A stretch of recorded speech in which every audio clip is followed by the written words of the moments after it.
నమస్తే, welcome to అమ్మా news debate time. నేను లక్ష్మీనాగ్ నరహర్ శెట్టి. ఆంధ్రప్రదేశ్లో రాజకీయాలు పొత్తులు ఎత్తులతో ముందుకు సాగుతున్నాయి. ఎన్నికలకు సమయం దగ్గర పడే కొద్దీ రాజకీయ పార్టీలు తమ వ్యూహాలకు పదును పెడుతున్నాయి. ముఖ్యంగా టీడీపీ జనసేన కూటమి వైసీపీ పార్టీల మధ్య మాటల తోటాలు పేరుతున్నాయి. పేదలకు పెత్తందారులకు మధ్య యుద్ధం, దానికి మేము సిద్ధమని జగన్ అంటుంటే, పేదలెవరో పెత్తందారులెవరో ఏపీ ప్రజలకు బాగా తెలుసని భారతదేశంలోనే ధనిక సీఎమైన జగన్ రెడ్డి ఇలాంటి మాటలు మాట్లాడటం హాస్యాస్పదమని టీడీపీ జనసేన కౌంటర్ ఇస్తూ తాము యుద్ధానికి సిద్ధమంటున్నాయి. ఇక కాంగ్రెస్ పార్టీ పగ్గాలు చేపట్టిన షర్మిల కూడా తన అన్న జగన్మోహన్ రెడ్డిపై విమర్శన బాణాలు ఎక్కుపెడుతున్నారు. మరోవైపు కూటమిలోకి బీజేపీ ఎంట్రీ కూడా దాదాపు ఖరారని తెలుస్తుంది. ఇప్పటికే వైసీపీ అధినాయకుడు జగన్మోహన్ రెడ్డి తాను సింగిల్గానే వెళ్తున్నానని, మిగతా వారందరూ గ్రూపుగా వస్తున్నారని ఎన్నోసార్లు చెప్పారు. 175కు 175 స్థానాలే టార్గెట్గా వైసీపీ బరిలోకి దిగుతుంటే, తమ పొత్తులతో ప్రభుత్వ వ్యతిరేక ఓటును చీలనివ్వకుండా చేసి వైసీపీని గద్దెదించి తాము ప్రభుత్వాన్ని ఏర్పాటు చేయాలని కూటమి ముందుకు వెళుతుంది. అసలు ఈ కూటమిలోకి బీజేపీ వస్తుందా? ఏపీ రాజకీయాలు ఢిల్లీ చుట్టూ ప్రదక్షిణ చేయడానికి గల కారణం ఏంటి? బీజేపీ ఎలాంటి నిర్ణయం తీసుకోబోతుంది? దీని గురించి ఇవాళ డిబేట్ను కొనసాగిద్దాం. డిబేట్లో పాల్గొనేందుకు మనతో సిద్ధంగా ఉన్నారు TDP Rajampet town incharge Abdul Bakar గారు, అదేవిధంగా జనసేన పార్టీ కాకినాడ జిల్లా ఉపాధ్యక్షురాలు కృష్ణవేణి గారు కూడా అందుబాటులోకి రానున్నారు. వైసీపీ కోనసీమ జిల్లా వక్ఫ్ బోర్డు చైర్మన్ ఖాదర్ గారు మనతో అందుబాటులో ఉన్నారు. కాంగ్రెస్ నేత గొల్ల రాజేష్ గారు కూడా మనతో అందుబాటులోకి వస్తారు. ముందుగా వైసీపీ కోనసీమ జిల్లా వక్ఫ్ బోర్డు చైర్మన్ ఖాదర్ గారితో మాట్లాడదాం. ఖాదర్ గారు, గుడ్ ఆఫ్టర్నూన్ అండి.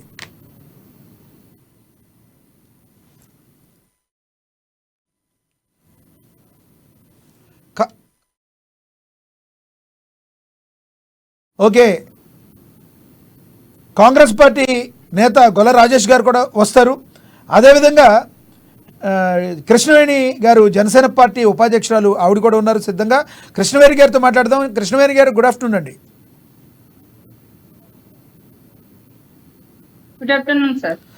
కృష్ణవేణి గారు, నిన్న భీమవరంలో పవన్ కళ్యాణ్ గారు నిన్న ఎంట్రీ దగ్గర నుంచి భీమవరంలో అందరూ కూడా మంచి ఊపందుకొని చెప్పాలి. జనసేన పార్టీ ఢిల్లీకి పయనమయ్యడానికి సిద్ధమైన పవన్ కళ్యాణ్ గారు మరి ఎందుకు ఆగారో తెలియదు. మరి ఈ పొత్తుల్లో భాగంగా టీడీపీని, జనసేన, బీజేపీ మూడింటిని కలవడానికి, మెయిన్ టీడీపీని కలపడానికి నేను చాలా అధిష్టానం దగ్గర నుంచి కొన్ని చివాట్లు కూడా తిన్నానని పవన్ కళ్యాణ్ గారు చెప్పిన పరిస్థితి ఏంటి? మరి బీజేపీ మీ కూటమిలోకి వస్తుందా? వస్తుందండి, ఖచ్చితంగా వస్తుందని మాకు ఆశాభావం ఉంది. డెఫినెట్ గా జనసేన పార్టీ అధినేత శ్రీ పవన్ కళ్యాణ్ గారు పొత్తు ప్రకటన చేయడం అంటే ముఖ్యంగా రాష్ట్ర ప్రయోజనాల కోసం మాత్రమే నేను పొత్తు ప్రకటన చేస్తున్నానని ఫస్ట్ నుండి కూడా ఆయన చెప్పడం జరిగింది. ఆయన వ్యక్తిగత స్వార్థం కోసం, పార్టీ ప్రయోజనాల కోసం ఆశించినటువంటి వ్యక్తి కాదండి పవన్ కళ్యాణ్ గారు. ఇవాళ వైసీపీ నాయకత్వంలో, వైసీపీ అధికారంలోకి వచ్చిన తర్వాత రాష్ట్రం ఎంత అగమ్యగోచరంగా తయారైంది, రాష్ట్రంలో పరిస్థితులు ఎలా ఉన్నాయి అన్ని కూడా మీ అందరికీ తెలుసు. ఇలాంటి పరిస్థితుల్లో రాష్ట్రాన్ని కాపాడుకోవాలి, రాష్ట్రంలో ఉన్నటువంటి యువత భవిష్యత్తు బాగోవాలి, ఆడపిల్లల రక్షణ జరగాలి ఎందుకంటే వైసీపీ విముక్త ఆంధ్రప్రదేశ్ అని పవన్ కళ్యాణ్ గారు అప్పుడే ప్రకటించడం జరిగింది. కానీ ఇవాళ పొత్తులో భాగంగా వెళ్తున్నాం కాబట్టి బీజేపీ అధినేతలతో చివాట్లు తిన్నానని పవన్ కళ్యాణ్ గారు చెప్పడం అయితే నిజం ఉండొచ్చండి. ఎందుకంటే ఎక్కడ జనసేన పార్టీ అధినేత ఒక చరిష్మా భారతీయ జనతా పార్టీకి కూడా తెలుసండి. అందుకే ఆఫ్టర్ ఎలక్షన్ తర్వాత పొత్తు అనేది మిత్రపక్షంగా ఉన్నది ఒక బీజేపీతో మాత్రమే. ఇప్పుడు ఎన్నికల్లో గెలవాలి కాబట్టి వైసీపీ లాంటి మైషాన్ని మనం పూర్తిగా సమూలంగా మన రాష్ట్రం నుంచి తరిమి కొట్టాలి కాబట్టి కొన్నిసార్లు పవన్ కళ్యాణ్ తగ్గి పొత్తు ప్రకటన అయితే మాత్రం చేయడం జరిగింది. ఖచ్చితంగా జనసేన ఒక గ్రాఫ్ ఒకటి ఏపీలో మనం చూసుకుంటే కనుక జనసేన పార్టీ అధినేత పవన్ కళ్యాణ్ గారి మీద అయితే మాత్రం ప్రజలకి విశేషమైనటువంటి నమ్మకం ఉంది. ఈ నమ్మకం కృష్ణవేణి గారు, వైసీపీ వాళ్ళు అనేది ఏంటంటే వైసీపీ వాళ్ళు టీడీపీ యొక్క కావిడి మోయడానికి, పలకిలు మోయడానికే పవన్ కళ్యాణ్ గారు మాట్లాడుతున్నారు, కానీ ఒక సీఎం సీటో లేదంటే ఏమి ఆయనకి రావు అని చెప్పి వాళ్ళు అంటున్నారు. మరి ఎలా చూడాలంటారు? అంటే వైసీపీ వాళ్ళు ఏంటంటే గాలి మాట్లాడుతూ ఉంటారు, గాలి పార్టీ వ్యక్తులు కాబట్టి. ఎందుకంటే ఒకరు ఇస్తే పవన్ కళ్యాణ్ గారు సింహాసనం మీద కూర్చునేటువంటి పరిస్థితి లేదండి రాష్ట్రంలో. అయితే మాత్రం ప్రజలు పట్టాభిషేకం చేయడానికి కానీ, పల్లకిలో కూర్చోబెట్టడానికి కానీ, సింహాసనం మీద కూర్చోబెట్టడానికి కానీ ప్రజలు ఎదురు చూస్తున్నటువంటి పరిస్థితి. అలాంటి పరిస్థితుల్లో రాష్ట్ర ప్రయోజనాల్లో అంటే విడివిడిగా రాష్ట్రానికి మేము చూసాం. మొన్న రాష్ట్ర సభలో జగన్మోహన్ రెడ్డి గారు మాట్లాడుతూ, స్వయాన పార్టీ సీఎం అయిన జగన్మోహన్ రెడ్డి గారు మాట్లాడుతూ, టీడీపీ ఇంటి బయట ఉంటుంది, సైకిల్ అనేది ఇంటి బయట ఉంటుంది, గ్లాస్ అయితే తాగేసిన గ్లాస్ అయితే సింక్లో ఉంటుంది, ఫ్యాన్ అయితే మాత్రమే మా ఇంట్లో ఉంటుంది అన్నారు. అదేంటి జగన్మోహన్ రెడ్డి గారు కొంచెం తెలుగు తక్కువగా మాట్లాడతారు కాబట్టి ఆయన గ్లాస్ సింక్ లో ఉందన్నారు. ఆ సింక్ లో ఉన్నది మళ్ళీ తక్కువ చేసుకోవడానికి మళ్ళీ సింక్ లో ఉందని చెప్పారు. మంచి సింక్ లో ఉంది, మంచి ఫామ్ లో ఉందని చెప్పడం జగన్మోహన్ రెడ్డి గారు చెప్పబోని సింక్ లో ఉందని చెప్పారు. కానీ ఇవాళ చాలా ఉందంటే డిస్పాసిబుల్ వెళ్ళిపోవడానికి రెచ్చిగా ఉన్నటువంటి తుప్పట్టినటువంటి పంచాయతీ కానీ మనం ఏం చేస్తాం, పీకేసేసి పాత్ర సాంబార్ కొట్టడానికి వేసేస్తాం. అలాగే డిస్పోజబుల్ చేయడానికి రెచ్చిగా ఉంది ఆంధ్రప్రదేశ్ లో ఫ్యాన్ అనేది. అది జగన్మోహన్ రెడ్డి గారు చెప్పడానికి పాపం బాగానే చెప్పారు. మంచి ఫామ్ సింక్ లో ఉంది క్లాత్ని చెప్పపోయి మళ్ళీ సింక్ చేశారంటే. ముఖ్యంగా కృష్ణవేణి గారు, మీకు ఎన్ని సీట్లు రాబోతున్నాయనే క్లారిటీ ఏమైనా ఉందా మీకు? దెబ్బగానే సీట్లు ఉంటాయండి ఖచ్చితంగా. జనసేన అధినేత పవన్ కళ్యాణ్ గారు చరిష్మా కానీ, ఆయన ఉన్నటువంటి ప్రజాదారణ కానీ ఇప్పుడు విశేషంగా పెరిగింది. అలాగే మీ పొట్టులో ఉన్న కాకపోయినా సరే జనసేన ఉన్నారు కాబట్టి మంచి సీట్లు సాధించేటువంటి అవకాశం అయితే జనసేన పార్టీకి ఉంది. దాదాపు మీ వారికి మనం పొత్తు ప్రకటించక ముందు దాదాపు ఈ క్రాప్ లో మీరు పొత్తులో ఉన్నారు ఆల్రెడీ. ఎన్డీఏ కృష్ణవేణి గారు, ఎన్డీఏలో ఆల్రెడీ మీరు పొత్తులో ఉన్నమాట వాస్తవం. టీడీపీ కొత్తగా మీతో పొత్తులోకి వచ్చింది. అయితే పొత్తులోకి వచ్చిన తర్వాత పొత్తు ధర్మాన్ని మరి మీ రెండు పార్టీలు పాటిస్తున్నట్టుగా కనబడతలేదు. ఎందుకంటే 2 సీట్లను ఆల్రెడీ టీడీపీ ఎప్పుడైతే మీకు అక్కడ అరకు దగ్గర ప్రకటించిందో, మండపేట దగ్గర ప్రకటించిందో, ఆ తర్వాత ఎంబటినే జనవరి 26న పవన్ కళ్యాణ్ గారు 2 సీట్లు ప్రకటించారు. RRR కాన్సెప్ట్ ఆ రోజున రాజోలు అదేవిధంగా రాజానగరం 2 ప్రకటించిన పరిస్థితి. మరి ఆ తర్వాత మరి టీడీపీ ప్రకటించకపోయినప్పటికీ, ఆయన మీడియా ముఖంగా చెప్పకపోయినప్పుడు కందులు దుర్గేష్ గారి దగ్గర మన రాజమండ్రి దగ్గరికి వెళ్ళినప్పుడు కందులు దుర్గేష్ గారు పోటీ చేస్తారని చెప్పడం జరిగింది. మరి ఎవరి సీట్లు వాళ్ళు ప్రకటించుకుంటూ పోతే పొత్తులో ఉన్నట్టా లేనట్టా అని చెప్పి వైసీపీ వాళ్ళు అడుగుతున్నారు. దానికి ఏం సమాధానం చెప్తారు మీరు?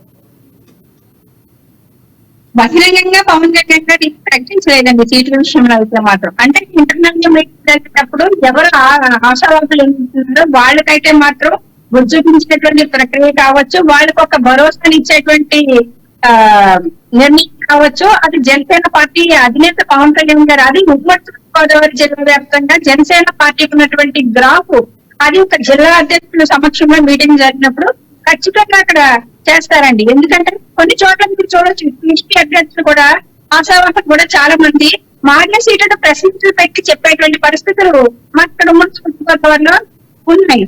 ఉన్నప్పుడు మా అధినేత పవన్ కళ్యాణ్ గారికి ఒక భరోసా ఇవ్వడంలో ఎక్కడ తప్పు లేదు. అలాగే జనసేనకి ఇప్పుడు పొత్తులో భాగంగా మేము వెళ్తున్నాము. అక్కడ మాకు గ్రాఫ్ చాలా బాగుంది. జనసేన అక్కడ టీడీపీ గెలవకపోవచ్చు, ఆల్రెడీ టీడీపీని చాలా మళ్ళీ వస్తాను. మనతోటి వైసీపీ వక్ఫ్ బోర్డ్ చైర్మన్ ఖాదర్ గారు ఉన్నారు. ఖాదర్ గారు, good afternoon sir. Good afternoon sir, అందరికీ నమస్కారం. ఖాదర్ గారు, పాల్గొన్న వాళ్ళకి ఖాదర్ గారు చెప్పండి, ప్రజెంట్ పరిస్థితి ముగ్గురు కూడా BJP party, Janasena party, TDP party ముగ్గురు కూడా కలిసి వెళ్తున్నారు. మరి మీరు సింగిల్గా వెళుతున్నారు. ఈసారి ప్రభుత్వం ఫామ్ చేయాలంటే మీరు సింగిల్గా వెళ్ళాలి అంటే కష్టంగా ఉందనే పరిస్థితి, ఎటువంటి పరిస్థితుల్లో మీరు గెలవరు అనే పరిస్థితి కూటమి చెప్తున్నమాట. ఎలా చూడాలంటారు? మొట్టమొదటిసారిగా మీకు నమస్కారం తెలియజేసుకున్నాను. మీ ఛానల్ ద్వారా అందరికీ నమస్కారం తెలియజేసుకుని, మేము ఒక పార్టీ ఎప్పుడైనా ఏర్పడింది అంటే కొన్ని సిద్ధాంతాలతో ఏర్పడద్దండి. కానీ జనసేన పార్టీ పుట్టుక ఒక సిద్ధాంతం కానీ, ఆ నాయకుడికి ఒక సిద్ధాంతం కానీ, ఒక ప్రణాళిక. ఓకే, మనతోటి టీడీపీ నేత, టీడీపీ ఇన్ఛార్జ్ అబూబకర్ గారు ఉన్నారు. అబూబకర్ గారితో మాట్లాడదాం. అబూబకర్ గారు, గుడ్ ఆఫ్టర్నూన్ సార్. చెప్పండి అబూబకర్ గారు, మీరు మీతో పాటు టీడీపీ, జనసేనతో పాటు బీజేపీ కూడా వచ్చే అవకాశాలు ఉన్నాయా? వచ్చినట్టు అనుకోవచ్చా? ప్యానెల్లో ఉండే వారికి అందరికి నమస్కారం. పొత్తుకు సంబంధించి చర్చలు జరుగుతున్నాయి. మేమైతే బీజేపీ మరియు తెలుగుదేశం జనసేనలు పొత్తుతో పోతాయని భావిస్తున్నాం. దానికి సంబంధించిన చర్చలు జరుగుతున్నాయి. త్వరలో ప్రకటించే అవకాశాలు ఉన్నాయి. అంటే ఎలక్షన్లో నోటిఫికేషన్ రావడానికి ఎంతో సమయం లేదు, ఇంకా జరుగుతూ ఉన్నాయి, మాటలు జరుగుతున్నాయి అని చెప్పడానికి గల ప్రధాన కారణం ఏంటంటారు? నోటిఫికేషన్ కూడా దగ్గరకు వచ్చే సమయం అయింది. మరి బీజేపీ ఎందుకు నాంచుతుందని మీరు భావిస్తున్నారు?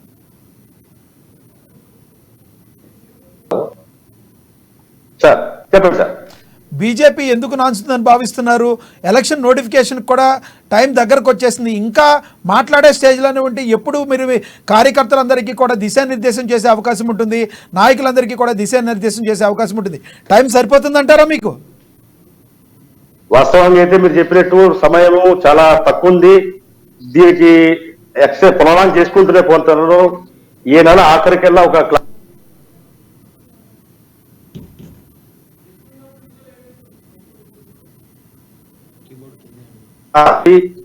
జనసేన టీడీపీ పొత్తులో మరియు ఒకవేళ భారతీయ జనతా పార్టీ పొత్తుంది. దానివల్ల ఈ రాష్ట్రానికి ప్రయోజనాలను ముందు పెట్టి మేము తప్పకుండా ప్రయత్నం చేస్తాం. ఎందుకంటే 2014లో కూడా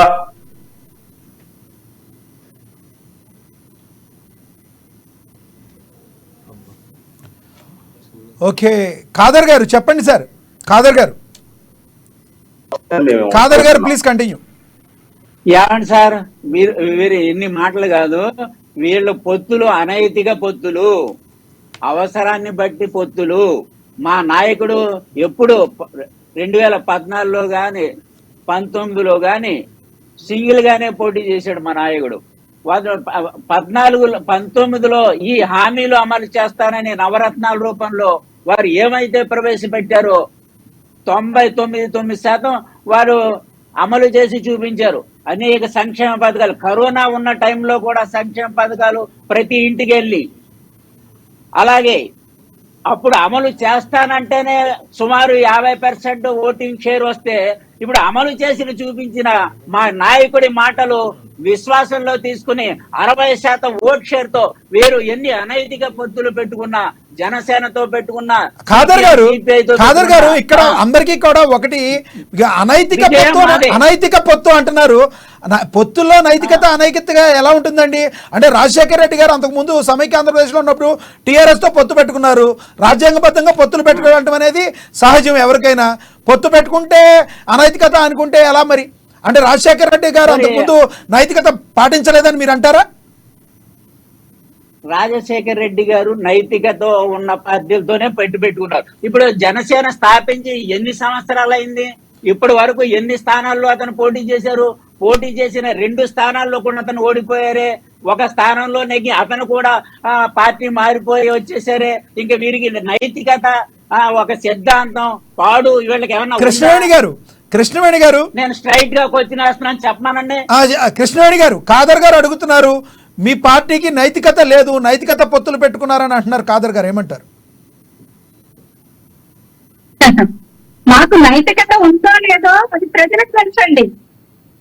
ఏమి తెలుసు? ఎందుకంటే జనసేన పార్టీ ప్రకటించేటప్పుడు చెప్పారు ఏమనంటే, నువ్వు రాష్ట్ర ప్రయోజనాల కోసం నేను పొత్తులో వెళ్ళడం జరుగుతుంది అనేది. జగన్మోహన్ రెడ్డి గారు రాష్ట్రాన్ని చేసేది ఏమన్నంటే, ఆయన కేసులు బయటపడటం కోసము రాజశేఖర రెడ్డి గారు చనిపోయిన నుంచి ఎలాంటి సానుభూతిని 9 ఏళ్ళు మోసుకొచ్చి ఆయన సీఎం అయ్యాడు జగన్మోహన్ రెడ్డి గారు. జైల్లో కృష్ణవేణి గారు, ఖాదర్ గారు అనేది అది కాదు. ఖాదర్ గారు ఏమంటారంటే, మేము ఏవైతే నవరత్నాల్లో హామీలు ఇచ్చామో అవన్నిటినీ కూడా మేము 99% పూర్తి చేశాం. హామీ ఇచ్చినప్పుడే మమ్మల్ని ప్రజలు ఎన్నుకున్నారు, అవన్నిటిని కూడా అమలు చేశాం కాబట్టి మమ్మల్ని ఎన్నుకుంటారు అంటున్నారు ఖాదర్ గారు. వాళ్ళకి వైసీపీ వాళ్ళు మొత్తం కూడా అమలు చేసేసారంట. వైసీపీ ప్రభుత్వం అన్ని అమలు చేసిందంట. మరి అమలు చేసిందంటారా? అది ఆశ్చర్యపోయినటువంటి మాట. వాళ్ళు ఒక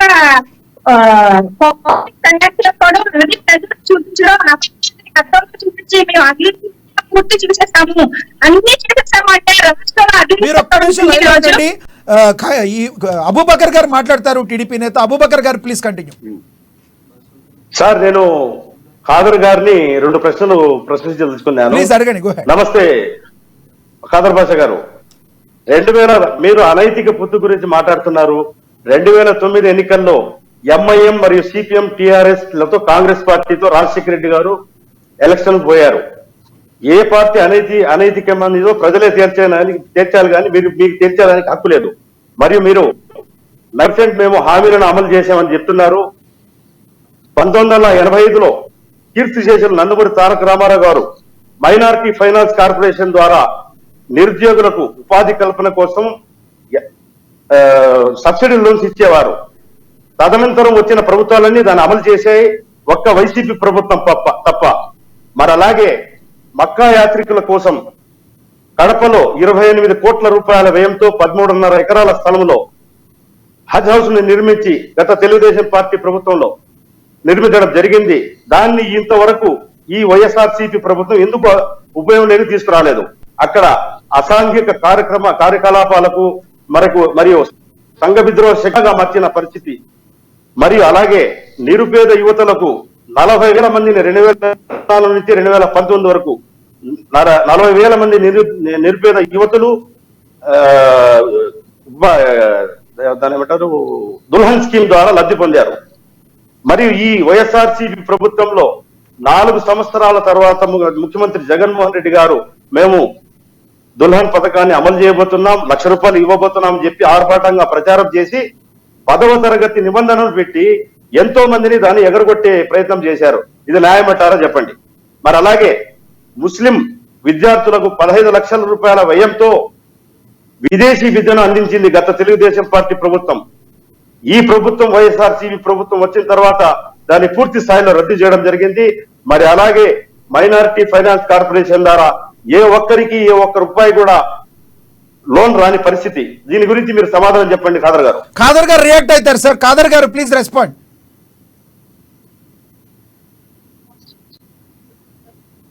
ఖాదర్ గారు.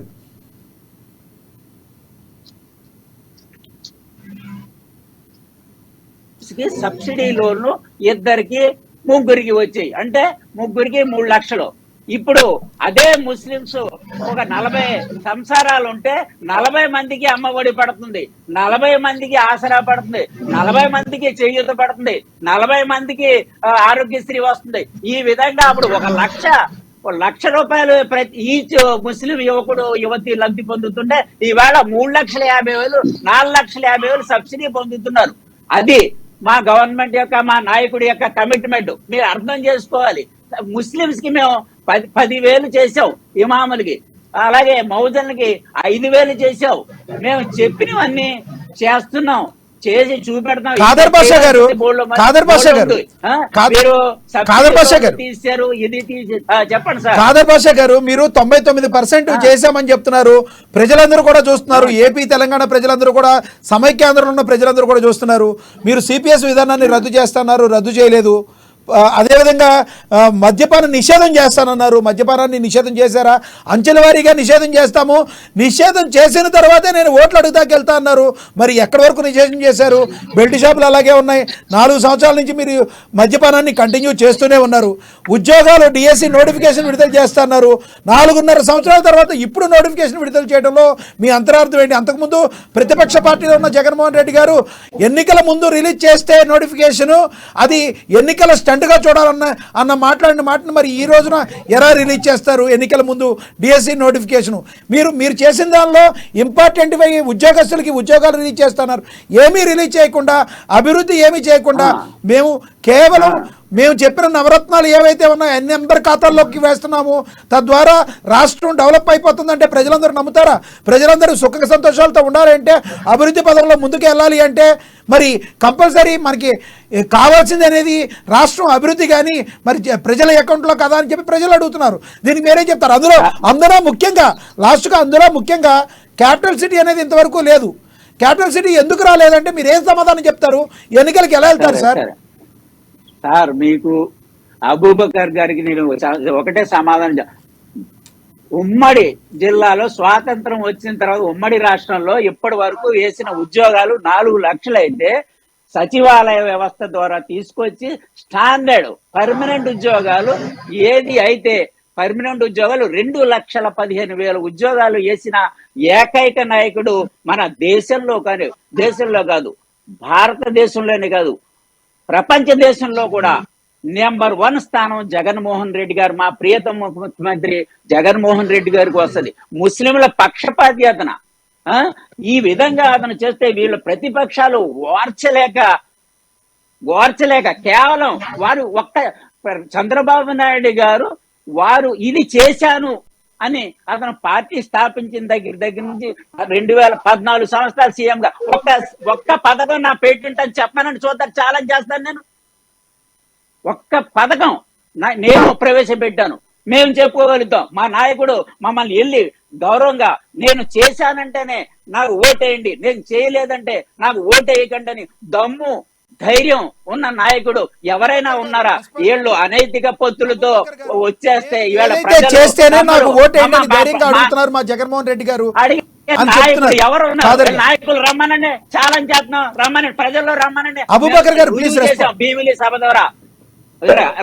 సభ ద్వారా ఏలూరు సభ ద్వారా రాప్తాడు సభ ద్వారా లక్షలాది మంది తరలి వచ్చారు. లక్షలు ఇంకా బయట ఎంతమంది లోన్ ఉన్నారో అన్ని లక్షలు ఊరికే వచ్చేస్తారా? ఎవరన్నా జనం అంటే ప్రేమ, అభిమానం, కమిట్మెంట్ చెప్పాడంటే చేస్తాడంతే మా నాయకుడు. కమిట్మెంట్ ఉన్న అబూబకర్ గారు ఇది తెలుసుకోవాలి. కళ్ళబొల్లి కవర్లు మీ నాయకుడి యొక్క 600 హామీల నుంచి డాష్ బోర్డు మీద తొలగించిన చరిత్ర మీది. మేము 9 హామీలతో నవరత్నాల్లో అన్ని అమలు చేసిన చరిత్ర మా వైసీపీది. అబూబకర్ గారు ఇది తెలుసుకొని మీరు నిజాలు తెలుసుకుని మాట్లాడాలి. మీరు రాకపోతే జాతికి ద్రోహం చేసిన వారు అవుతారు. జాతికి, ముస్లిం జాతికి మీరు ద్రోహం చేస్తున్నట్టు లెక్క. ఇవాళ బీజేపీతో ఏది చూసుకుని పొత్తుకెళ్తున్నారంటే ఏ ధైర్యంతో పొత్తుకెళ్తారు? మీరు అందరూ ఏం సమాధానం చెప్తారు? బీజేపీతో పొత్తు పెట్టుకుని వస్తే చంద్రబాబు నాయుడు గారు చెప్పండి ఒకసారి. అబూబకర్ గారు సమాధానం నేను చెప్తాను, చెప్పండి సార్. నేను సమాధానం చెప్తాను. కుల పార్టీ బీజేపీ, మీరు బీజేపీతో సమాధానం చెప్పదలుచుకున్నారు? ముస్లిం జాతికి ఏం సమాధానం చెప్పదలుచుకున్నారు? అబూబకర్ గారు చెప్పండి, గౌరవంగా ఓకే కాదు ప్రశ్నకి సమాధానం చెప్తారు అబూబకర్ గారు. అబూబకర్ గారు ప్లీజ్ కంటిన్యూ. ఖాదర్ గారు 2014లో తెలుగుదేశం పార్టీ బహిరంగంగా పొత్తు పెట్టుకొని భారతీయ జనతా పార్టీతో ఎలక్షన్లకు వెళ్ళింది. ఆ తర్వాత మనం పరిణామాలు చూసుకున్నట్లయితే 2014 నుంచి 2019 వరకు ముస్లిం సామాజిక వర్గానికి ఏదైతే హామీలు తెలుగుదేశం పార్టీ ప్రామిస్ చేసింది, నేను పూర్తి చేయనివ్వండి. నేను ఖాదర్ గారు నేను పూర్తి చేయనివ్వండి. వాళ్ళ తల్లిని తిట్టారు, మీరు సోనియా గాంధీని తిట్టారు, ఆయన పక్కన పెట్టండి. నేను అమిత్ షా మీద అబూబకర్ గారు సమాధానం చెప్తారు. మీరు అడిగిన దాన్ని నేను సమాధానం చెప్తున్నాను, మీరు మాట్లాడకూడదు. మీరు మాట్లాడకూడదు. 2014లో బహిరంగంగా భారతీయ జనతా పార్టీతో పొత్తు పెట్టుకొని తెలుగుదేశం పార్టీ ఎలక్షన్కి వెళ్ళింది. ఆ తర్వాత చూసుకున్నట్టయితే 2014 నుంచి 2019 వరకు ముస్లిం సామాజిక వర్గానికి చెందిన ఏ ప్రయోజనానికి కూడా భంగం కలగకుండా తెలుగుదేశం పార్టీ అన్నిటినీ పూర్తి అమలు చేసింది. మరి అలాగే 2019లో మీరు అడుగుతున్నారు భారతీయ జనతా పార్టీతో మీరు పొత్తు పెట్టుకొని మీ జాతికి ద్రోహం చేస్తున్నారనేసి.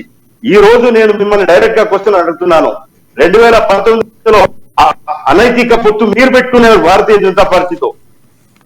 వైఎస్ జగన్మోహన్ రెడ్డి గారు పెట్టుకొని ఉండండి నేను చెప్తాను, ఉండండి నేను చెప్తాను, ఉండండి. రహస్య పొత్తుతో మీరు పనిచేస్తూ భారతీయ జనతా పార్టీ కేంద్ర ప్రవేశపెట్టిన ప్రతి బిల్లుకు త్రిపుల్ తలాక్ కానివ్వండి, ఆర్టికల్ 370 ముస్లింల మనుగడకే ప్రమాదమైనటువంటి ఎన్ఆర్సీ సిఏలను డైరెక్ట్ గా తెలుగు వైఎస్ఆర్సీపీ ప్రభుత్వం దానికి ఆ బిల్లు కూడా సపోర్ట్ చేసింది. ఇప్పుడు చెప్పండి ఎవరు ద్రోహం చేశారు? ఏమండి, జగన్మోహన్ రెడ్డి గారు దేశంలో ఎన్ఆర్సీ ఎన్సీసీఏ అమలు చేస్తానంటే నా రాష్ట్రంలో అమలు చేయనివ్వను అని అసెంబ్లీలో తీర్మానం చేసి సెంట్రల్ గవర్నమెంట్ కి పంపించిన ఏకైక ముఖ్యమంత్రి జగన్మోహన్ రెడ్డి గారు. అటు మమతా బెనర్జీ గాని ఇటు జగన్మోహన్ రెడ్డి గాని వీళ్ళందరూ ఇక్కడ మీరు అమలు చేస్తే మేము ఊరుకోము అని ఖాదర్ గారు, మీ తీర్మానం దగ్గరికి నేను చేసి మళ్ళీ వస్తాను. పంపించిన మనతోటి గొప్ప నాయకుడు. కాంగ్రెస్ నేత గొల్ల రాజేష్ గారు జాయిన్ అయ్యారు. గొల్ల రాజేష్ గారు, good afternoon sir. Good afternoon అండి. గొల్ల రాజేష్ గారు చెప్పండి, కాంగ్రెస్ పార్టీ తెలంగాణలో ఆల్రెడీ ప్రభుత్వాన్ని ఫామ్ చేసింది, మరి ఆంధ్రప్రదేశ్లో మీ పరిస్థితి ఎలా ఉండబోతుంది? షర్మిల గారి నాయకత్వంలో మీరు ఎలా ముందుకెళ్ళబోతున్నారు? ఖచ్చితంగా మేము కైవసం చేసుకోబోతున్నాం. వైఎస్ఆర్సీపీ పాలన రాజకీయాలు కానీ పార్టీ కాంగ్రెస్ ప్రజలు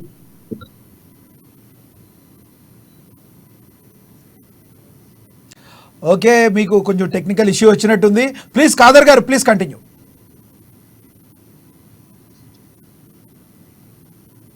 ఒక సిద్ధాంతం లేదు, ఏమీ లేదు.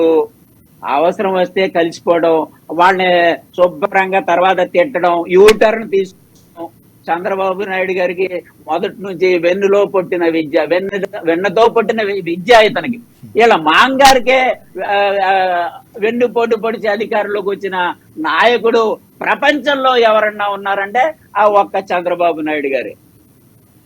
అబూబకర్ గారు, ప్లీజ్ రెస్పాండ్. నేను ప్రజల్లో ఉంటానని నేను ప్రజల్లో ఉంటాను, పాదయాత్ర చేసి ప్రజల సమస్యలు తెలుసుకుని నేను ప్రజలకి ఏం కావాలో సుపరిపాలన అందిస్తాను అని చెప్పి అమలు చేస్తున్న నాయకుడు మా జగన్మోహన్ రెడ్డి గారు. ఎందుకు వీళ్ళు చేయలేరు? ఎప్పుడైనా సరే కృష్ణవేణి గారు, మీ పొత్తు ధర్మంలో ఉన్న కృష్ణవేణి గారు, మీ పొత్తు ధర్మంలో ఉన్న చంద్రబాబు నాయుడు గారు అనేక యూటర్న్లు తీసుకున్నారు. ఎటువంటి యూటర్న్లు తీసుకోకుండా ఆంధ్రప్రదేశ్ ప్రజల యొక్క ఆకాంక్షలు నెరవేర్చే వ్యక్తి, ఏకైక వ్యక్తి ఓన్లీ జగన్మోహన్ రెడ్డి గారే అంటున్నారు. మన ఖాదర్ గారు ఏమంటారు? ఆయన యూటర్న్ తీసుకున్నారా లేదంటే ఆంధ్రప్రదేశ్ ప్రజలు అప్పుడే 4.5 సంవత్సరాలు దాటి వస్తున్నారండి జగన్మోహన్ రెడ్డి గారి యొక్క పరిపాలన. ఎక్కడ అభివృద్ధి అనేది లేకుండా అప్పులు పాలు చేసినటువంటి ప్రభుత్వం ఏదైనా ఉంది అంటే అది వైసీపీ గవర్నమెంట్ మాత్రమే. ఇవాళ మన కాదని చెప్తున్నారు, ముస్లింస్ కానీ వీళ్ళు అంతా అప్పటి చేసిన ఆచరణ ఇచ్చేస్తున్నారని చెప్తున్నారు. మిమ్మల్ని సోదరుని అడుగుతున్నాను, అంటే జగన్మోహన్ రెడ్డి గారు 15 సంవత్సరాలు ఇస్తున్నారా, ఇస్తున్నారని చెప్పండి. అంటే అభివృద్ధి అంటే ఒక వ్యక్తి నెలకు 10,000 సంపాదించుకునేటట్టు చేయడానికి అభివృద్ధి అంటాం. కానీ సంవత్సరానికి ఒకసారి 15,000 రూపాయలు ఇచ్చేదాన్ని ఏమంటారో మీ వైసీపీ నాయకులు సపోర్ట్ చేసే వాళ్ళు కూడా అర్థం చేసుకోవాలి. ఇవాళ కరెక్ట్ దగ్గర నుంచి గొప్ప ఉప్పు దగ్గర నుంచి నిత్యావసరాల దగ్గర నుంచి గ్యాస్ వరకు కూడా ఇవాళ ఎంత పెరిగిపోయింది.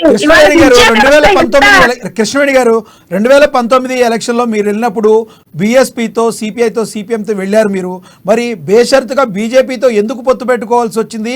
మరి బీజేపీ పాచిపోయిన లడ్డూలు ఇచ్చిందని చెప్పిన పవన్ కళ్యాణ్ గారు ఈ రోజున బీజేపీతో ఎట్లా ముందుకెళ్లారని చెప్పి అడుగుతున్నారు మరి వైసీపీ వాళ్ళు. దానికి ఏం సమాధానం చెప్తారు? అప్పుడు పాచిపోయిన లడ్డు అన్నవాళ్ళు ఈ రోజున బీజేపీతో పెట్టుకుంటాకి మీ వ్యక్తిగతంగా మీ రాజకీయ అభివృద్ధి కోసమే పెట్టుకున్నారు తప్పితే రాష్ట్ర అభివృద్ధి కోసం కాదని చెప్పి వైసీపీ వారి వాదన. దాని గురించి మీరేం చెప్తారు?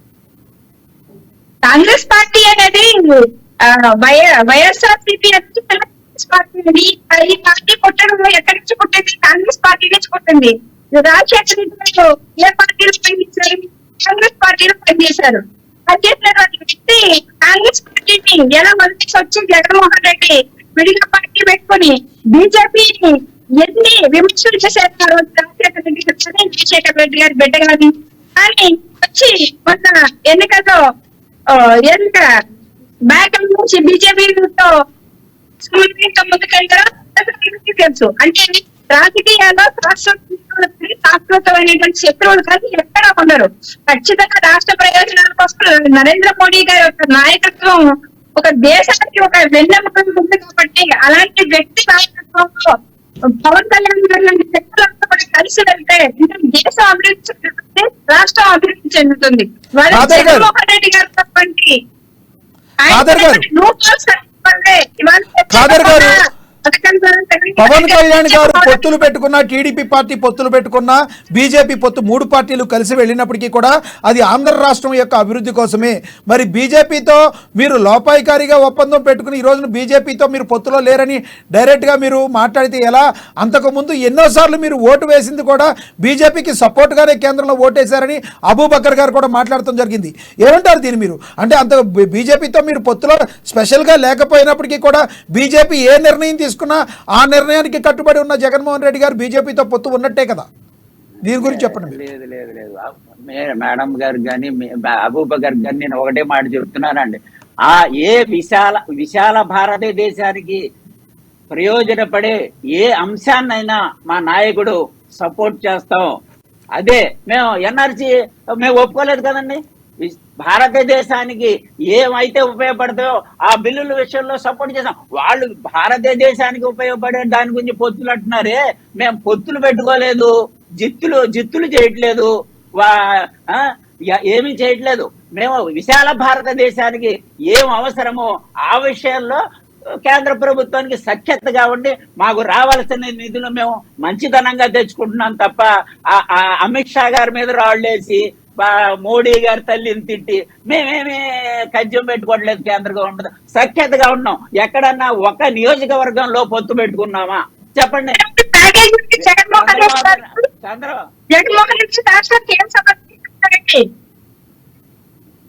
కేంద్రం నుంచి ప్యాకేజీలు తెచ్చుకున్నామని ఆ తెచ్చుకున్నటువంటి ఖర్చు పెట్టారు. పాలకృష్ణ ప్రాజెక్టు పూర్తి చేయగలిగారు. విశాఖ స్టీల్ ప్లాంట్ అభివృద్ధి చేయగలిగారు. అనేక ప్రాజెక్టుల దగ్గర నుంచి వాళ్ళ విద్యా వ్యవస్థ ఎంత చిన్న అయిపోయింది. ఎలాంటి యూనివర్సిటీలు తీసుకురాగలిగారు? ఇవన్నీ కూడా ప్రజలకు చెప్పాలి. ప్రజలకు ఏ విధంగా ఖర్చు పెట్టారు, ఏ విధంగా అభివృద్ధికి పనిచేశారనేది చెప్పాలి. వైసీపీ గవర్నమెంట్ ఎప్పుడు చెప్పినటువంటి ఘనత ఆ సాహసమైన వైసీపీ గవర్నమెంట్ చేయలేదు. మన రాష్ట్రానికి కావలసిన మెయిన్ కూడు గూడు గుడ్డ విద్య అనేది ఎంత నాడు నేడు ద్వారా స్కూల్ బాగు చేస్తున్నారు. ఐబీ హబ్ తీసుకొస్తున్నారు. బైజూస్ కంటెంట్ తో టైఅప్ అయ్యి వాళ్ళకు ఆన్లైన్ క్లాసెస్ పెడుతున్నారు. అలాగే డిజిటల్ స్క్రీనింగ్స్ పెట్టి వాళ్ళకి ఇంగ్లీష్ మీడియం ప్రవేశపెట్టి ఓపెన్ ఎగ్జామ్స్ లో కూడా అబూబకర్ గారు ఎన్నో ఉపయోగాలు చేస్తుంది వైసీపీ ప్రభుత్వం. బైజూస్ వారి ద్వారా కూడా పిల్లలకి ఉన్నత విద్యను అందించడానికి కూడా మా ప్రభుత్వం ముందుకు వెళుతుంది అని చెప్తున్నారు. ఖాదర్ గారు ప్లీజ్ రెస్పాండ్ అండి. బైజూస్ గురించి చాలా వివాదం రేగింది. దాని గురించి ఇప్పుడు నాడు నేడు ద్వారా ఎంత అభివృద్ధి జరిగిందో అనేది మన ప్రజలు లేకపోతే తెలుస్తుంది. రెండోది, ఇక్కడ నేను ఒక చిన్న విషయం మా లోకల్ రాజంపేటకు సంబంధించిన ఒక విషయం చెప్తాను సార్. 2014లో మా నియోజకవర్గం నుంచి ఎన్నికైన మేడా మల్లికార్జున రెడ్డి ఎమ్మెల్యే గారికి ఆ 5 ఏళ్ల కాలంలో దాదాపు 850 కోట్ల రూపాయలను తెలుగుదేశం పార్టీ అభివృద్ధి చేసిందన్నమాట. మరి అలాగే 2019లో ఆయన ఎన్నికైన తర్వాత మా మేడా మల్లికార్జున రెడ్డి వైఎస్ఆర్సీపీ తరఫున ఎన్నికయ్యారు. ఆ తర్వాత నుంచి ఆయన ఎన్ని నిధులు తెచ్చినారో ఓపెన్ డిబేట్ రమ్మనేసి మా రాజంపేట నియోజకవర్గ ఇన్ఛార్జి పత్యాల చెంగలరాయుడు ఎన్నిసార్లు పిలిచినా కూడా ఆయన రాలేదు. మరి అలాగే నవంబర్ 19వ తేదీ 2002న అంటే 2021న అంటే దాదాపు 2 నెలలు అయింది. అన్నమయ్య డ్యాము వరదల్లో కొట్టుకొని పోయి దానికి ఇంతవరకు ₹1 కూడా నిధులు విడుదల చేయలేదు ఈ వైఎస్ఆర్సీపీ ప్రభుత్వం. రాజంపేటలో పూర్తి స్థాయిగా 5 ఏళ్లు కావస్తా ఉంది. ఎంత అభివృద్ధి జరిగిందంటే ఈ 2014 నుంచి 19 వరకు 850 కోట్ల రూపాయలతో అభివృద్ధి చేయడం జరిగింది. ఈ 5 ఏళ్ల కాలంలో వైఎస్ఆర్సీపీ ప్రభుత్వం ఎంత మేరకు మీరు అభివృద్ధి చేశారంటే వాళ్ళు సమాధానం చెప్పేదనే రాకుండా వ్యక్తిగతంగా టార్గెట్ చేసుకుంటూ తిట్ల దండకాలు స్టార్ట్ చేసుకుంటున్నారు అనమాట. అంటే వాళ్ళ దగ్గర సమాధానం లేదు. మరి అలాగే ఒక్క నిమిషం సార్, నేను పూర్తి చేయనండి. గురించి వైఎస్ జగన్మోహన్ రెడ్డి గారు నేను అమరావతికి అనుకూలమే, నేను ఇక్కడ ఇల్లు కూడా కట్టుకుంటున్నా అని చెప్పడం జరిగింది. మరి అలాగే అధికారంలోకి వస్తూనే 3 రాజధానులను తెర మీదికి తీసుకొచ్చారు. దాన్ని ఇంప్లిమెంట్ చేయకుండా మళ్ళా ఆయన మంత్రుల ద్వారా రాజధాని మీరు అడిగిన దానికి ఖాదర్ గారు సమాధానం చెప్తారు సార్. అబూబకర్ గారు, ఖాదర్ గారు చెప్పండి. ముఖ్యంగా శాసనసభలో, నిండు శాసనసభలో రాజధానికి నాకు ఎటువంటి ప్రాబ్లం లేదు, మా ప్రభుత్వం వస్తే ఇక్కడ రాజధాని ఉండదని అంటున్నారు, నా మీద అబాండాలు వేస్తున్నారు, నేను ఇల్లు కూడా రాజధానిలో అమరావతిలోనే కట్టుకున్నాను, రాజధానికి నేను అంగీకారం చెప్పిన జగన్మోహన్ రెడ్డి గారు వచ్చిన తర్వాత 3 రాజధానుల అంశాన్ని ఎందుకు తీసుకొచ్చారు, ఇప్పుడు వరకు రాజధాని లేకుండా చేశారని అబూబకర్ గారు అడుగుతున్నారు. స్ట్రైట్ గా సమాధానం చెప్పండి. ఇప్పుడు మళ్ళీ హైదరాబాద్ ని తెర మీదకి తీసుకొచ్చారు. హైదరాబాద్ ని తెర మీదకి తీసుకొచ్చారు. చెప్పండి ఖాదర్ గారు, చెప్పండి. మంచి ప్రశ్న వేశారు అబూబకర్ గారు. మీరు ఏనండి, ఆ రోజు బైఫర్కేషన్ లో శ్రీకృష్ణ కమిషన్ గాని, తర్వాత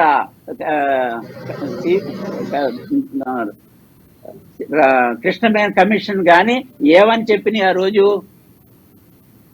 10 సంవత్సరాల పాటు ఉమ్మడి రాజధాని హైదరాబాద్ అని చెప్పినాయి.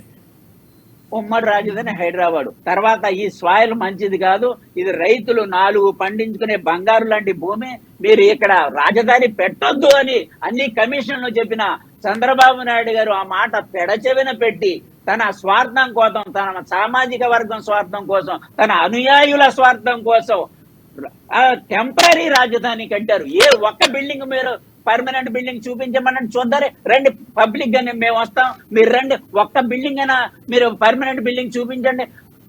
మా నాయకుడి సిద్ధాంతం అది కాదు, వేర్పాటు వాదం రాకూడదు, సమాంతరంగా ఉత్తరాంధ్ర డెవలప్ అవ్వాలి, అటు కర్నూలు డెవలప్ అవ్వాలి, ఇటు అమరావతి డెవలప్ అవ్వాలి. రాజధాని ఒక్క చోటే ఉంటే మళ్ళీ రాబోయే కాలంలో యువకులు చదువుకున్న వాళ్ళ దగ్గర నుంచి విభజనవాదం ఏర్పడితే మళ్ళీ రాష్ట్రం ముక్కలైపోద్దని ఈ పరిస్థితిలో మేము ప్రయత్నం చేస్తుంటే మీరు కోర్టులకు వెళ్ళి ప్రతిదీ అడ్డగింపే, అటు ఇళ్ల పట్టాలు ఇస్తారంటే సామాజిక సమతుల్యం దెబ్బతిన అడ్డగింపు, రాజధాని పెడతానంటే కోర్టులో వేసేయడం. ఇది మీకు మా నాయకుడు చేసే మంచి పనుల్ని మీరు ప్రతిదీ కోర్టు ద్వారా అడ్డుకున్న ఘన చరిత్ర మీదైతే మా నాయకుడు ఖాదర్ గారు కోర్టు ద్వారా అడ్డుకోవడం అంటే ఖాదర్ గారు కోర్టు ద్వారా అడ్డుకోవడం అంటే కోర్టులో ఏవైనా న్యాయాన్ని చెప్తాయి కదా, మరి న్యాయాన్ని చెప్పినప్పుడు కోర్టు ద్వారా అడ్డుకున్నారని ఎలా అంటారు మీరు? అసలు రాజధాని అన్నది ఒక చోటే కేంద్రీకృతం అయితే పక్క రాష్ట్రాలు ఏ విధంగా దెబ్బతిన్నాయో మనం చూస్తున్నాం. మరి శాసనసభలో మాట్లాడినప్పుడు ఖాదర్ గారు శాసనసభలో నిండు శాసనసభలో మాట్లాడినప్పుడు జగన్మోహన్ రెడ్డి గారికి అది తెలవదంటారా? లేదు, నిండు సభలో జగన్మోహన్ రెడ్డి గారు ఎప్పుడు అతను ఒప్పుకోలేదు. అబూబకర్ గారు మాట్లాడండి, శాసనసభలో జగన్మోహన్ రెడ్డి గారు ఒప్పుకోలేదంట, అనలేదంట. ఈ రోజు సార్ ఒక నిమిషం సార్, ఆయన నిండు శాసనం దానికి సంబంధించిన చెప్తాను సార్. మీరు యాంకర్ పేరు, మీ పేరు నేను పేరు తెలియదు, లక్ష్మీనాగ్ గారు. ఒక విషయం సార్, లక్ష్మీనాగ్ గారు ఇప్పుడు అసెంబ్లీలో ఆయన నిండు సభలో చెప్పిన వీడియో క్లిప్పింగ్స్ తప్పకుండా మీ దగ్గర ఉంటాయి, అది తీసి ఇంకొకసారి డిబేట్ పెడతాము, ప్రజలందరికీ తెలుసులే సార్. చెప్పండి. వైవి సుబ్బారెడ్డి గారు హైదరాబాద్ లో రాజధానిని కొనసాగిస్తాం, దానికి సంబంధించి కేంద్రం దగ్గర మేము ప్రతిపాదన పెడతామని చెప్పారు కదా. మరి అటువంటిప్పుడు ఈ మూడు ప్రాంతాల రాజధాని, 3 రాజధానులు ఎందుకనేసి చెప్పడం జరిగింది, దానికి సమాధానం ఏం చెప్తారు చెప్పండి. అంటే 3 రాజధానులు ఒక్కసారి సార్ అబూబకర్ గారు అసలు 3 రాజధానులు అనే కాన్సెప్ట్ ఎందుకు తీసుకొచ్చారంటారు? అబూబకర్ గారు మీరు చెప్పండి, 3 రాజధానులు అనే కాన్సెప్ట్ ఎందుకు జగన్మోహన్ రెడ్డి తెచ్చారని మీరు అనుకుంటున్నారు? ఖాదర్ గారు మీరు ఒక్క నిమిషం ఆగండి. 3 రాజధానులు వాళ్ళు ఏమంటున్నారంటే 3 రాజధానులు అందరూ కూడా అన్ని ప్రాంతాల్లో డెవలప్ అవ్వాలి కాబట్టి 3 రాజధానులు కాన్సెప్ట్ తెచ్చామంటున్నారు. మీ వర్షన్లో అసలు 3 రాజధానులు అనేది ఎందుకు తీసుకొచ్చారని మీరు అనుకుంటున్నారు? అబూబకర్ అది అర్థమే కాలేదు, అది మాకైతే అర్థం కాలేదు. ఇప్పుడు 3 ప్రాంతాలను సమంగా అభివృద్ధి చేయాలనేసి 3 ప్రాంతాలను రాజధానులుగా కొనసాగిస్తామనేసి ఇటు కర్నూలు కానివ్వండి, అనంతపురం కానివ్వండి, కర్నూలు కానివ్వండి, అమరావతి మరియు విశాఖపట్నం. మరి ఆ ప్రస్తావన తీసుకొచ్చిన వాళ్ళు రీసెంట్ గా ఇటీవల రాజ్యసభ సభ్యుడు అయినటువంటి ఆయన వైవి సుబ్బారెడ్డి గారు హైదరాబాద్ ప్రస్తావన ఎందుకు తీసుకొచ్చారో మాకు చెప్పండి. హైదరాబాద్ శ్రీకృష్ణ కమిషన్, మన ఖాదర్ గారు చెప్పినారు, శ్రీకృష్ణ కమిషన్ వాళ్ళంతా చెప్పినారనేసి. మరి అటువంటిప్పుడు మూడు ప్రాంతాల రాజధానులు అనేసి మీరు ఎందుకు తీసుకొచ్చారు తెర మీదకి? దీనికి సమాధానం చెప్పండి ఖాదర్ గారు. ఖాదర్ గారు అబూబకర్ గారు అడిగిన దానికి సమాధానం చెప్పండి. ఓకే కృష్ణవేణి గారు, వక్రీకరించి ఓకే ప్లీజ్ కంటిన్యూ. ఎక్కడ ఉన్నాయండి? మన విభజన అయిన తర్వాత ఏ రాష్ట్ర, ఏ ప్రాంతంలో మౌలిక ఒక పోర్టులు గాని, ఎయిర్పోర్టులు గాని, ఆర్మీ గాని, ఏది అన్ని వసతులు ఉన్న రాజధాని ఏదంటే విశాఖపట్నం. 10,000 కోట్లతో అది డెవలప్ చేయవచ్చు. అదే ఇప్పుడు చంద్రబాబు నాయుడు గారు కలగన్న సామ్రాజ్యం అయితే 5 లక్షల కోట్లు కావాలని చంద్రబాబు నాయుడు గారు ఆ రోజు మన అసెంబ్లీ సాక్షిగా చెప్పారు. మీరు ఒకసారి అబూబకర్ గారు కానీ, తర్వాత మేడం గారు కానీ ఈ విషయాలు వాస్తవాలు తెలుసుకోవాలి. చంద్రబాబు నాయుడు గారు ఆ రోజు ఖాదర్ గారు మీరు అడిగిన దానికి, మీరు చెప్పిన దానికి కృష్ణవేణి గారు రెస్పాండ్ అవుతారు. కృష్ణవేణి గారు చెప్పండి. ఖాదర్ గారు ఏమంటున్నారంటే విశాఖపట్నాన్ని డెవలప్ చేయడానికి తక్కువ అమౌంట్ అయితే సరిపోతుంది, అదే చంద్రబాబు నాయుడు గారు ఏదైతే తన సామ్రాజ్యం డెవలప్ చేయాలనుకున్నారో అది ఎక్కువ అమౌంట్ అవుతుంది, కాబట్టి వైజాగ్ని తొందరగా డెవలప్ చేయొచ్చు అనే ఉద్దేశంతో మేము 3 రాజధానులకు ముందుకు వెళ్ళాము, వైజాగ్ని క్యాపిటల్ సిటీగా చేయడానికి ముందుకు వచ్చామని చెప్తున్నారు ఖాదర్ గారు. ఏమంటారు కృష్ణవేణి గారు? అసలు డెవలప్ అయిన చోట వేరే డెవలప్ చేసేది ఏముంది సార్? అక్కడ ఆల్రెడీ ఇంటర్నేషనల్ ఎయిర్పోర్ట్ ఉన్నటువంటి ప్రాంతం విశాఖపట్నం. అంటే ఆల్రెడీ అభివృద్ధి దిశగా పట్టులు పెడుతుంది స్టీల్ ప్లాంట్ దగ్గర నుంచి. అక్కడ కాకుండా వెనకబడినటువంటి ప్రాంతాలను అభివృద్ధి చేస్తే అది గవర్నమెంట్ సత్తా ఇంకా తెలుస్తుంది.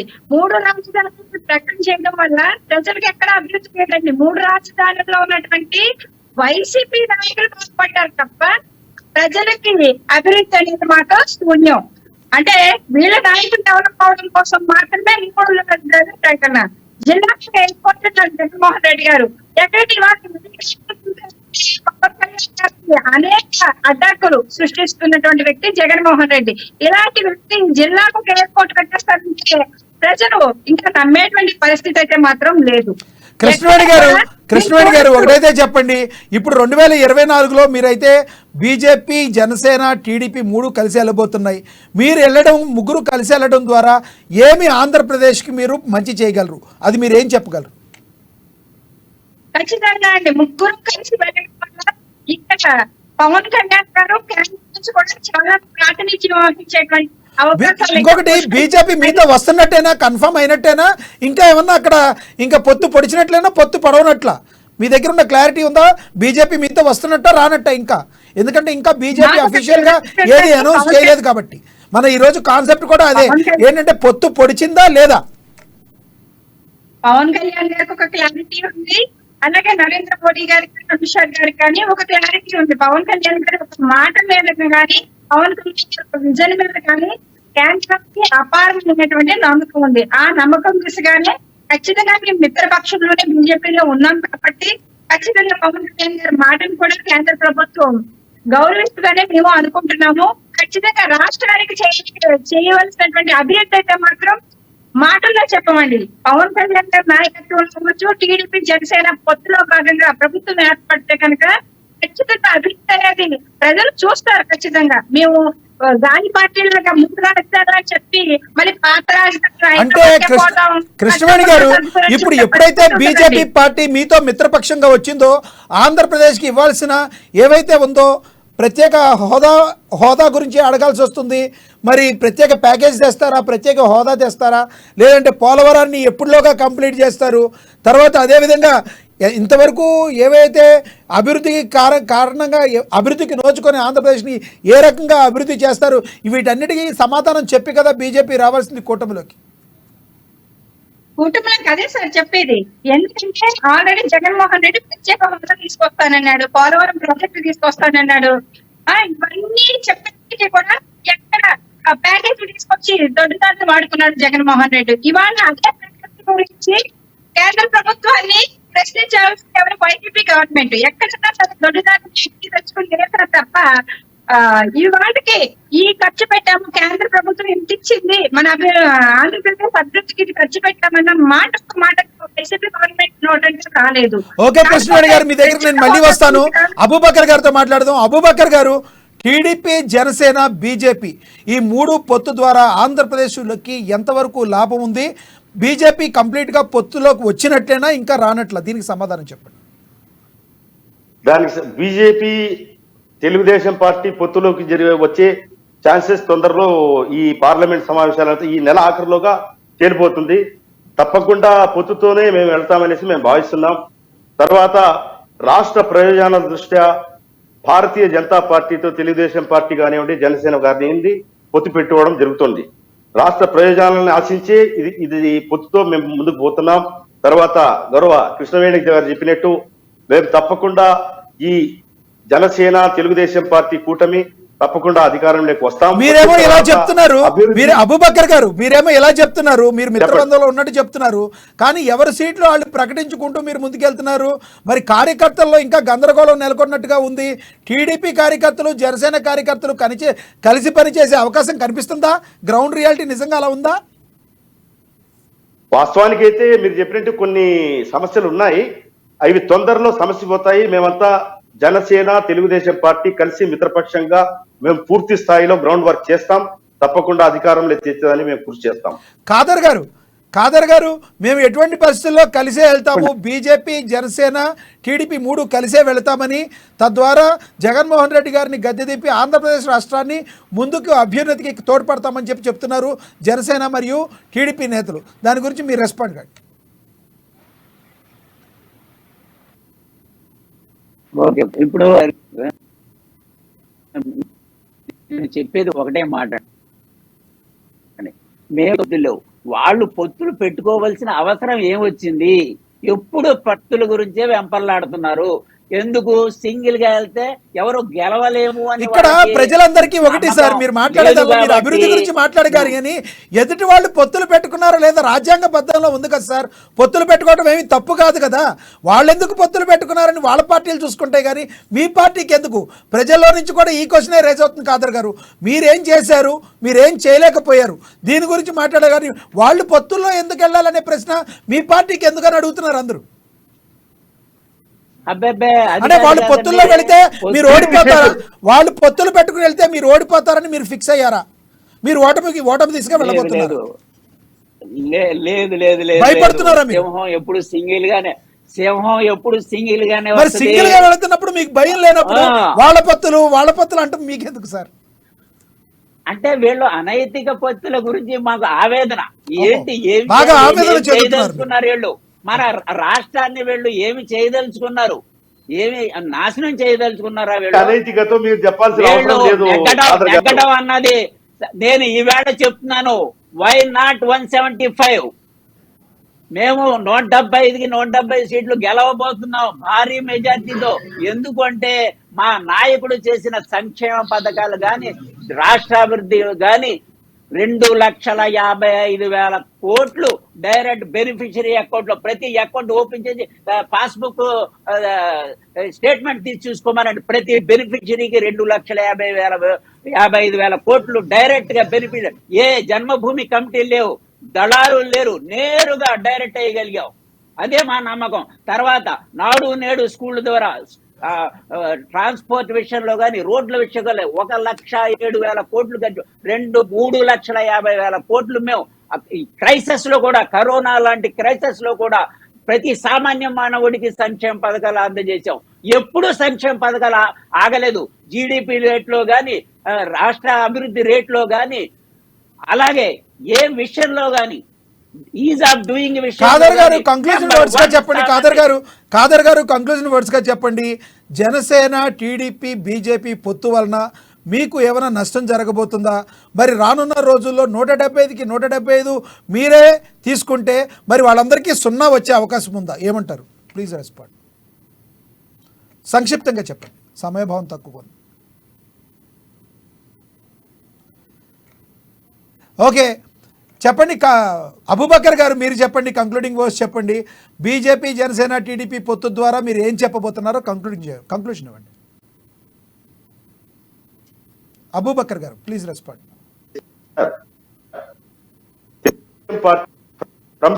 నుంచి తెలుగుదేశం పార్టీ సెక్యులర్ పార్టీ అనేసి నేను ఘంటాపదంగా చెప్పగలుగుతాను. దానికి తోడు మేము రాబోయే రోజుల్లో తప్పకుండా అధికారాన్ని పొత్తుతో వస్తాం.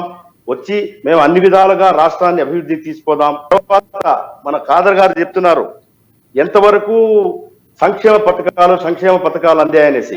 సంక్షేమ పథకాలతో పాటు అభివృద్ధి కూడా జరగాలి, ప్రాంతాల అభివృద్ధి, ఉపాధి కోసం శాశ్వతమైన పరిష్కార మార్గాలు చూపించాలి. కానీ చెప్పండి సార్, నేను పూర్తి చేయాలి. మీ దృష్టిలో అభివృద్ధి అంటే ఏంటండి? ఒక్క నిమిషం అబూబకర్ గారు, మీరు ఒక్క నిమిషం ఆగండి. అబూబకర్ గారు ఆయన అభివృద్ధి అంటే చెప్తారంట. ఖాదర్ గారు చెప్పండి సార్. అంటే ఏంటండి? ఖాదర్ గారు చెప్పండి. ఆ రోజు గాంధీ మహాత్ముడు కలగన్న గ్రామ స్వరాజ్యాన్ని మేము తీసుకొచ్చాం. గ్రామాల్లో ఆర్బీకేల ద్వారా, సింగిల్ డాక్టర్ కాన్సెప్ట్ ద్వారా, అలాగే పిహెచ్సిల ద్వారా, అలాగే రోడ్లు. అప్పుడు ఆ రోజు పాడైపోయిన రోడ్లు వేయించాం. అలాగే ఎలాగొస్తే పోర్టులు కడుతున్నాం, అలాగే షిప్పింగ్ హార్బర్లు కడుతున్నాం. మరీ ముఖ్యంగా మీకు చెప్తున్నాను అబూబకర్ గారు, 17 మెడికల్ కాలేజీలు మేము తెచ్చాం. ఎంత మంది చదువుకుంటారు, ఎంతమంది మన పిల్లలు చదువుకుంటారు, డాక్టర్లు అవుతారు, ఎండీలు అవుతారు. దేశం అభివృద్ధి చెందుద్ది, రాష్ట్రం అభివృద్ధి చెందుద్ది, గ్రామాలు అభివృద్ధి చెందుతాయి. ఎన్ని అభివృద్ధి మీకు కనపట్లేదా? ఓకే సార్ ఖాదర్ గారు. అబూబకర్ గారు మీరు చివరిగా రెస్పాండ్ కండి. అబూబకర్ గారు, సచివాలయాలు ఖాదర్ గారు. ఓకే సార్, అబూబకర్ గారు మీరు రెస్పాండ్ కండి. ఇంత అభివృద్ధి మీ కళ్ళకి కనబడతలేదా? ఎన్నో మెడికల్ కాలేజీలు తెచ్చాం. అదే విధంగా ప్రతి గ్రామాన ప్రతి మున్సిపాలిటీలో రోడ్లన్నీ ఎంతో చక్కగా ఎంతో బాగా వేశామంటున్నారు. చెప్పండి సంక్షిప్తంగా చెప్పండి. రోడ్ల గురించి అయితే మీకు తెలియదు ఏముండదు. ప్రతిరోజు ఈ వార్తా పత్రికల్లో తప్పకుండా దాని రోడ్ల సంబంధించి ఎంతో మంది. ఖాదర్ గారు ఒక్క నిమిషం ఆగండి, ఆయన కంక్లూడ్ చేస్తారు. అబూబకర్ గారు ప్లీజ్ కంటిన్యూ. సార్ దానికి సంబంధించి నేను చెప్పడం అదే. ఇప్పుడు ఈ గుంతల రోడ్ల ద్వారా ఎంతో యాక్సిడెంట్ జరిగి ఇటీవల 2-3 చనిపోవడం కూడా జరిగింది. ఏ మేరకు? ఓకే కృష్ణవేణి గారు చెప్పండి. రానున్న రోజుల్లో మీ కూటమి ద్వారా మీరు ప్రజలకి ఏం చెప్పబోతున్నారు? మీ వర్డ్స్ లో చెప్పండి. మేమైతే రాష్ట్ర అభివృద్ధి కోసమే పొత్తు ప్రకటన పవన్ కళ్యాణ్ గారు చేసినప్పటి నుంచి ఈ రోజు చాలా చెప్తున్నారు, పొత్తు వికటిస్తుందా, పొత్తుదనం పాటిస్తున్నారా అనేసి. అంటే కేడర్ మధ్య కానీ, కొంతమంది నాయకుల మధ్య కానీ, ఆశావాహుల మధ్య కానీ భేదాభిప్రాయాలు ఉండొచ్చు, భిన్నాభిప్రాయాలు ఉండొచ్చు. కానీ ఖచ్చితంగా జనసేన, టీడీపీ, బీజేపీ అనేది ఏకాభిప్రాయంతో ముందుకెళ్లి పొత్తులో ధర్మంగా ప్రభుత్వాన్ని స్థాపించబోతున్నాం. ప్రజలు ఏ అభివృద్ధి పదానికి దూరంగా ఉండిపోయారో ఆ అభివృద్ధి వెంట మాత్రం మాటల్లో కాకుండా చేతల్లో చేసి చూపించేటువంటి సత్తా ఐక్యం మాత్రం జనసేన పార్టీ అధినేత పవన్ కళ్యాణ్ గారికి ఉంది.